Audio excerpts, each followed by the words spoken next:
नमस्कार. आज आपण समजून घेण्याचा प्रयत्न करणार आहोत की धर्माधर्मामध्ये किंवा जाती जातीमध्ये भेद करणं ही निव्वळ व्यर्थता आहे. यातून काहीच साध्य होणार नाहीये.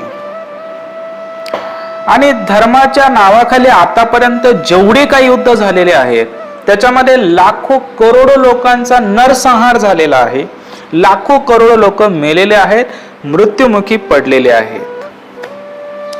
थोडस जर आपण वर्ल्ड हिस्ट्री उघडून जर बघितले ना तर वर्ल्ड हिस्ट्रीमध्ये खूप सारे असे एक्झाम्पल्स आहेत जे धर्माच्या नावाखाली झालेले आहेत, धर्मासाठी झालेले आहेत. तर आता त्यातले मी 2-4 एक्झाम्पल तुम्हाला सांगतो. पहिलं युद्ध आहे ते म्हणजे क्रुसेडचं युद्ध म्हणून प्रसिद्ध आहे. आणि क्रुसेडचं युद्ध हे जे झालं ते जेरुसलेम शहरासाठी झालं. जेरुसलेम हे जे शहर आहे तर ते इस्रायल मधलं शहर आहे. पॅलेस्टाईन पण त्याच्यावरती दावा करतो, पण ते आता इस्रायल मधलं शहर आहे जेरुसलेम.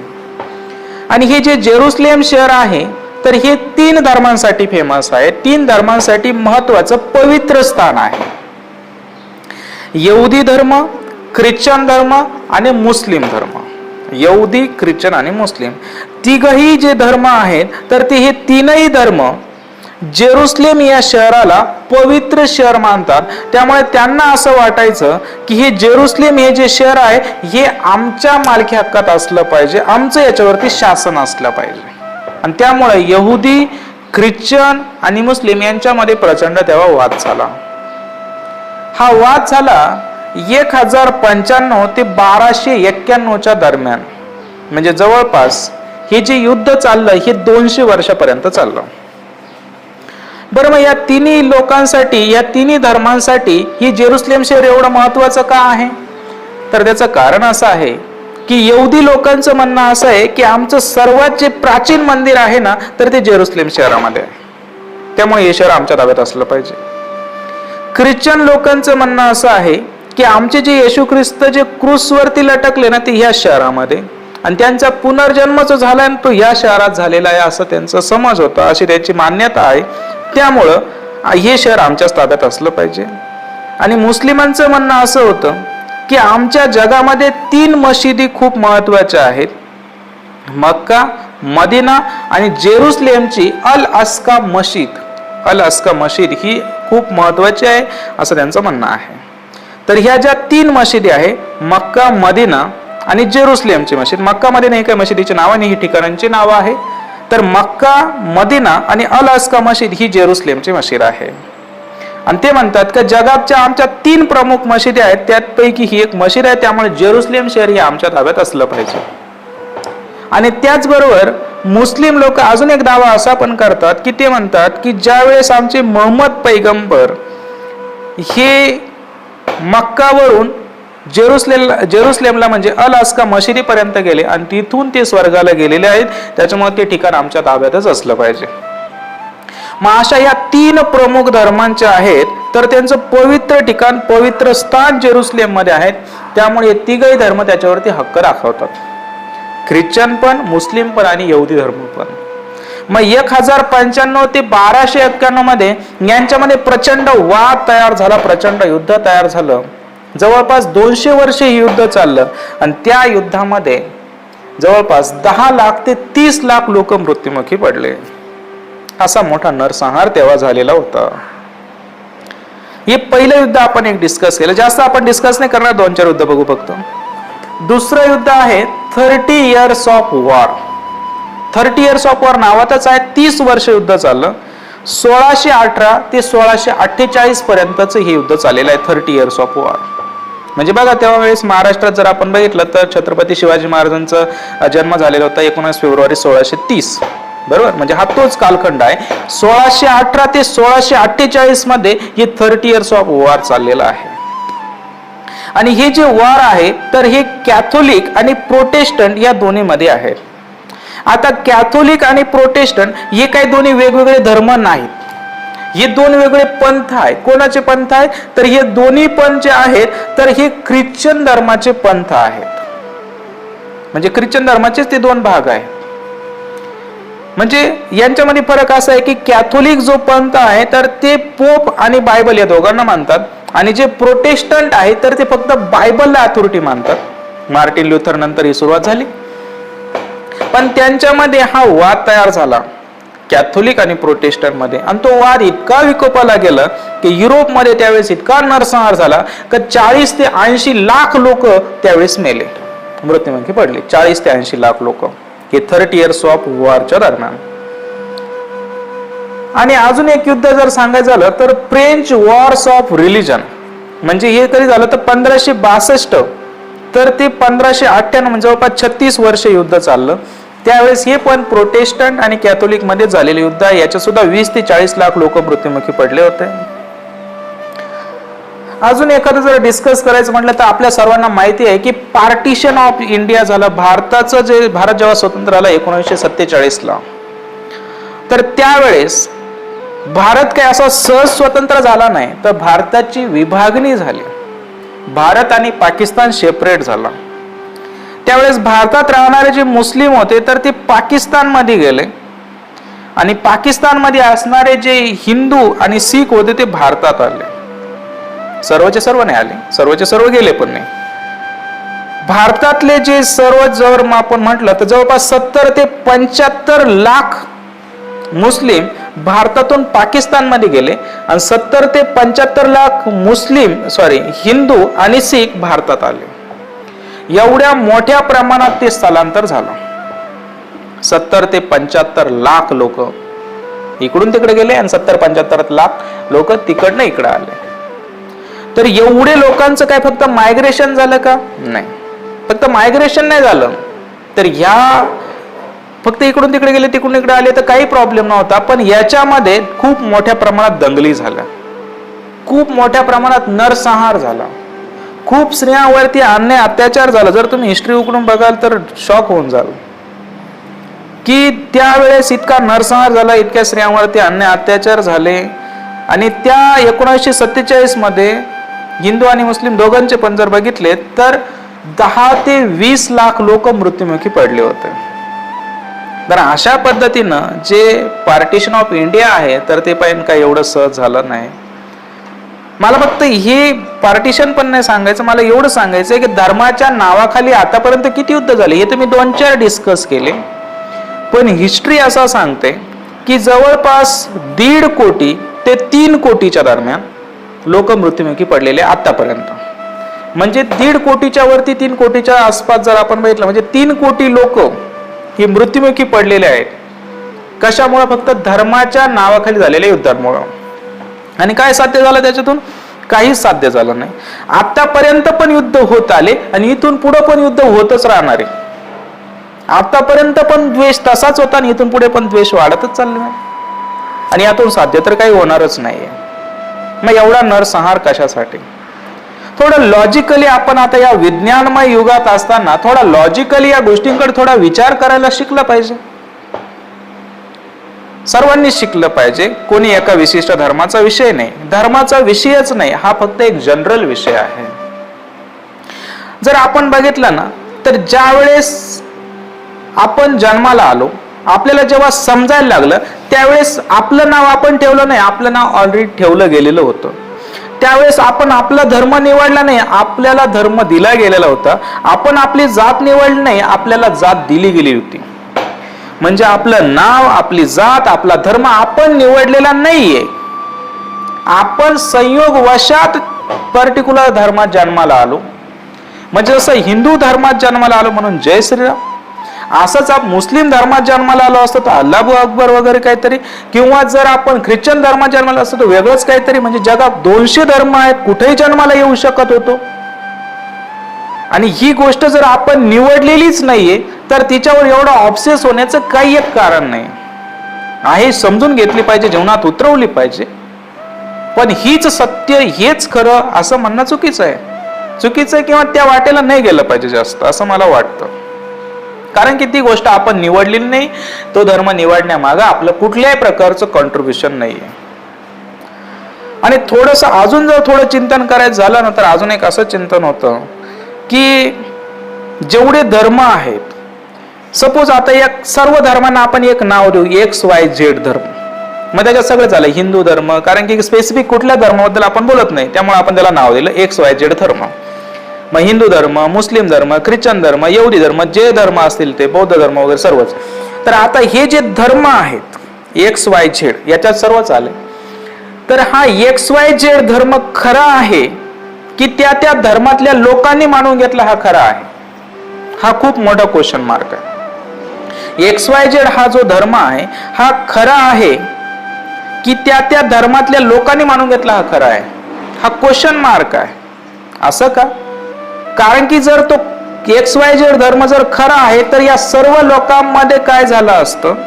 एकमत झालं असतं.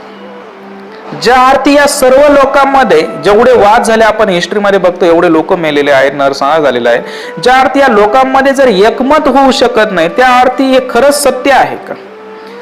खरंच सत्य आहे का त्या त्या धर्मातले लोक मानतायत की हे आमचा धर्म सत्य आहे? कारण की हवा जर पश्चिमेकडून पूर्वेकडे वाहते आहे, येते आहे, किंवा पाणी वाहत आहे, तर त्यावेळेस असा एखादा क्वचितच राहील का तो म्हणेल की नाही पूर्वेकडून पश्चिमेकडे वाहत आहे म्हणून? ज्या अर्थी प्रत्येक जण त्याची विचारधारा देण्याचा प्रयत्न करतो, म्हणजे सत्यच राहील याची काही गॅरंटी नाही.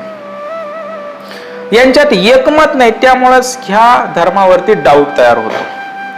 पण उलट पक्षी जर आपण बघितलं ना तर जे शास्त्रज्ञ लोक आहे ना तर त्यांच्यात आतापर्यंत कधीच वाद झालेला नाही. जनरली 16व्या शतकापासून शास्त्रज्ञ उदयास यायला सुरुवात झाली, त्याच्या अगोदर पण होते, खूप आधी पण होते, पण 16व्या शतकानंतर न्यूटन नंतर जरा याला गती आली. तर आता जर आपण विचार केला ना तर शास्त्रज्ञांमध्ये कधीच वाद झालेला नाही. आपण बघितलेलं, मी ऐकलेलं पण नाही, कुठं वाचण्यात पण आलेलं नाही. भारताचा सायंटिस्ट राहू द्या, पाकिस्तानचा राहू द्या, नाही तर अमेरिकेचा राहू द्या, हे लोक वादच करत नाही. भारताचा शास्त्रज्ञ जर म्हणतो H2O म्हणजे वॉटर आहे, तर पाकिस्तानचाही तेच म्हणतो ना अमेरिकेचाही तेच म्हणतो. यांच्यात एकमत आहे कारण ते सत्य आहे. आणि हातच्या कंगनाला काय म्हणतो ना, आरसा दाखवायची गरज नाही. मग आता त्यांच्यात एकमत आहे. बरं, त्यांच्यात प्रामाणिकपणा पण खूप आहे. सायंटिस्ट लोक म्हणजे प्रामाणिकपणा खूप आहे. एखाद्या सायंटिस्टने एखादा शोध जर इथपर्यंत आणून ठेवला तर तो म्हणतो की, तो म्हणत नाही की आता हे संपलं, तो म्हणतो इथपर्यंत बरोबर आहे, याच्यानंतर जर इथपर्यंत बरोबर आहे, आतापर्यंत हे सत्य आहे, पण मे बी फ्युचर मध्ये ते बरोबरच राहील याची काहीच गॅरंटी नाही. त्याच्यामुळे याच्यानंतर वेगळं पण राहू शकतं, पण आतापर्यंत हे बरोबर आहे. मेंडेलिव्हचा जो पिरियोडिक टेबल आहे तो नंतर मॉडर्न सायंटिस्ट लोकांनी तो कम्प्लीट केला. त्यावेळेस बाकीचे सायंटिस्ट असं म्हणले हा मेंडेलिव्हचा आहे, मग आपण कशा नाही. आता मॉडर्न पिरियोडिक टेबल अख्ख्या जगात एकच आहे, त्यात बदल नाही. मग यांच्यात एकमत होऊ शकतं, सर्व सायंटिस्ट लोकांमध्ये एकमत होऊ शकतं, कोणी वादच घालत नाही. का? तर ते सत्य आहे. आणि धार्मिक लोकांची सत्य जाणून घेण्याची कदाचित हिंमत नसावी. सत्य पण असेल, त्यांच्याकडे गोष्टी सत्य आहेत, असतील, पण त्यांना ते सत्य जाणून घेण्याची हिंमत नसावी, असं पण राहू शकतं. त्यामुळे यांच्यात एकमत कधी झालं नाही, कधी होईल की नाही, होणार पण नाही कदाचित, आणि फक्त हा नरसंहारच होत राहील. धर्म हा जीवनात उतरवण्याची गोष्ट आहे. आणि इतकं लॉजिकलेस काम चालतं की आपण बघू की धर्मामध्ये, जातींमध्ये कलर सुद्धा वाटून घेतले मॅक्झिमम ठिकाणी. कोणत्या लॉजिक मध्ये बसवायचं आहे की एक स्पेसिफिक जर आपण बघितलं तर कोणी म्हणतं की हा भगवा कलर आमचा, कोणी म्हणतं हिरवा कलर आमचा, कोणी म्हणतं निळा कलर आमचा. कसं काय? ही नेचर मध्ये डिवाइड करूच कसं काय शकता? भगवा कलर जर म्हटला तर प्रत्येकाचं जे रक्त आहे ते भगव्या कलरचं, कसं डिफरन्शिएट करणार तुम्ही? हिरवा कलर जर म्हटला तर पाऊस पडल्यानंतर अख्खी पृथ्वी हिरवीगार होऊन जाते, कसं डिफरन्शिएट करणार? निळा कलर जर म्हटला तर अख्ख्या आभाळाचा कलर निळा आहे, कसा डिफरन्शिएट करणार? कलर सुद्धा वाटायचे, कलरचा सुद्धा आनंद नाही राहिला. म्हणजे ह्या ज्या गोष्टी आहेत ना, या लॉजिकच्या खूप पलीकडे जातात. त्यामुळे आजचा जो युवा आहे, आजचा जो तरुण, तो धर्मापासून बऱ्यापैकी लांब जातो आहे. त्याला समजत नाही या बऱ्याचशा गोष्टी.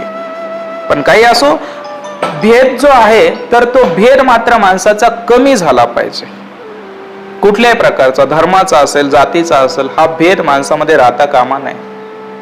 बघा, जर थोडस जर आपण विचार केला ना तर एक लक्षात येतं आपल्या की जर आपण कधी दवाखान्यात राहिलो, म्हणजे कुठला एखादा पेशंट जर दवाखान्यात राहिला आणि जर त्याला रक्ताची गरज पडली, तर त्यावेळेस तो पेशंट असं म्हणत नाही जर हे रक्त हिंदूचा असेल तरच घेईल, किंवा मुस्लिमाचा असेल तरच घेईल, किंवा ख्रिश्चनाचा असेल तरच घेईल.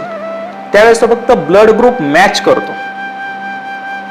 मग तिथं भेद करत नाही, भेद फक्त डेली लाईफ मध्ये करतो. त्यामुळे हा कुठल्याही प्रकारचा भेद मानणं करणं या सर्व व्यर्थता गोष्ट आहे. हाच मला तुम्हाला सांगायचं होतं. अजूनही आपल्याला पुढे गोष्टी डिस्कस करायच्या आहे धर्माव्यतिरिक्त, पण इथपर्यंत बोलण्याच्या ओघात मला माहीत नाही धर्म वगैरे या सर्व गोष्टी, फक्त मी थोडं लॉजिकल बोलण्याचा प्रयत्न करतो.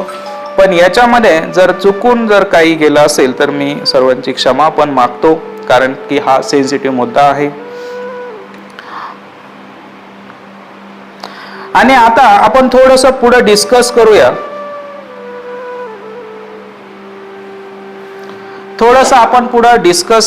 ते म्हणजे कुठल्याही प्रकारचा भेद मानणं ही व्यर्थता आहे. जसं स्त्री पुरुष हा भेद मानणं सुद्धा व्यर्थ आहे. म्हणजे स्त्री पुरुषामध्ये भेद नाही का? हो आहे, स्त्री पुरुषामध्ये भेद आहे, नक्की आहे. आणि पण तो फक्त बायोलॉजिकल डिफरन्स आहे. बायोलॉजिकल डिफरन्स म्हणजे काय? स्त्री मुलाला जन्म देऊ शकते, पुरुष देऊ शकत नाही. मुलाला म्हणजे चाइल्डला, बाळाला जन्म देऊ शकते, पण पुरुष देऊ शकत नाही. एवढा बायोलॉजिकल डिफरन्स आहे. याच्या व्यतिरिक्त नेचरनं कुठल्याही प्रकारचा डिफरन्स दिलेला नाहीये. बाकी सगळं मात्र सेम आहे. मग आता जर विचार केला तर स्त्रियांनी केस लांब वाढवले पाहिजे. तुम्हाला आवड असली तर वाढवले तरी ठीक आहे, नाही वाढवले तरी ठीक आहे, पण हा काही नेचरने केलेला भेद नाहीये. स्त्रियांनी घर काम केलं पाहिजे, पुरुषांनी बाहेरचा, हा माणसाने केलेला भेद आहे. स्त्रियांनी नटलं पाहिजे, सजलं पाहिजे, सवरलं पाहिजे, हा भेद आहे. हा मानलाच पाहिजे असं काय नाही. नेचरनं जो भेद केलेला आहे त्या व्यतिरिक्त जो कुठलाही भेद असेल तो आपण मानलाच पाहिजे, याची काही गरज नाही. मात्र जी गोष्ट आपल्याला समजते, जी पटते तेवढी आपण मानली पाहिजे. बाकीचा कुठलाही भेद हा मात्र व्यर्थ आहे. जसं पुरुष जन्माला येतो आणि स्त्री जन्माला येते तर त्यांच्यात फक्त क्रोमोझोमचा डिफरन्स आहे. ह्युमन बिईंग जर म्हटलं तर पुरुष राहू द्या नाही तर स्त्री राहू द्या, त्यांच्यामध्ये 46 क्रोमोझोम्स आहेत. म्हणजे 23 पेअर्स आहेत, 23 जोड्या आहेत. त्यातल्या 22 क्रोमोझोम हे ऑटोझोम्स असतात, ते स्त्री आणि पुरुष दोघांमध्ये सारखेच असतात. पण एक पेअर असते ती म्हणजे सेक्स क्रोमोझोमची, ती मात्र पुरुष आणि स्त्रीमध्ये डिफरंट असते. पुरुषामध्ये असतो तो म्हणजे XY क्रोमोझोम, सेक्स क्रोमोझोम, आणि स्त्रीमध्ये असतो तो म्हणजे XX सेक्स क्रोमोझोम्स असतात. एवढीच फक्त त्यांच्यात डिफरन्स असतो. बाकी बॉडी लेवलवरती 22 ज्या पेअर्स आहेत म्हणजे 44 जे क्रोमोझोम्स आहेत तर ते सारखे आहेत.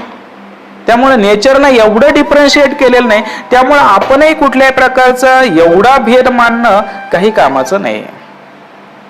बरं, आता त्याच कधी कधी डाऊन सिंड्रोम येतो. डाऊन सिंड्रोम म्हणजे काय? एखादा फिजिकली हँडिकॅप राहू शकतो जन्माला येताना, कधी मंदबुद्धी राहू शकतो, कधी अजून बऱ्याच गोष्टी आहेत. या क्रोमोझोम मध्ये काही डिसऑर्डर तयार झाले त्यामुळे या गोष्टी घडतात. मग आता ह्या ज्या गोष्टी आहेत ह्या काही ठरवून झालेल्या नाहीत, ह्या ऑटोमॅटिक झालेल्या आहेत. मेनोपॉज येतो, जसा स्त्रीचा मेनोपॉज म्हणजे काय? त्यावेळेस स्त्रीची रिप्रोडक्टिव्ह सिस्टीम थांबते. जनरली 40 ते 50 याच्यामध्ये स्त्रीची रिप्रोडक्टिव्ह सिस्टीम म्हणजे त्यानंतर ती बाळाला जन्म नाही देऊ शकत, त्याला मेनोपॉज म्हणतो आपण. पण त्याच्या नियर बाय स्त्रीची जी आपण काय म्हणू की जी रिप्रोडक्टिव्ह सिस्टीम थोडी वीक झालेली असते. त्यामुळे त्यावेळेस जर मुलाला जन्म दिला गेला तर ते मुलगा थोडासा डिफेक्टिव्ह पण राहू शकतो, त्याच्यात सिंड्रोम पण राहू शकतो. मग आता त्याच्यात त्या मुलाचा काहीच दोष नाही, पण तरी सुद्धा त्याला डिफरन्शिएट केलं जातं. कुठल्याही प्रकारचा भेद मानणं ही निव्वळ व्यर्थता, ही गोष्ट आपण समजून घेतली पाहिजे. ज्ञानेश्वर महाराजांचं म्हणणं असं आहे की जो खरा ज्ञानी माणूस असतो त्याला भेद दिसत नाही, आणि ज्याला भेद दिसतो तो ज्ञानी नाही. त्यांनी रेड्याच्या मुखातून वेद बोलवले होते, रेड्यात त्यांना देव दिसत होता. एकनाथ महाराजांनी गाढवाला काशीवरून आणलेलं पाणी गाढवाला पाजलं होतं, त्यांना गाढवामध्ये देव दिसत होता. आपल्याला कमीत कमी माणसात दिसावा आणि आपला जो भेदभाव आहे तो नष्ट व्हावा, यासाठी आपण प्रयत्न करू. आणि आज आपण इथं थांबू. धन्यवाद. जय हिंद.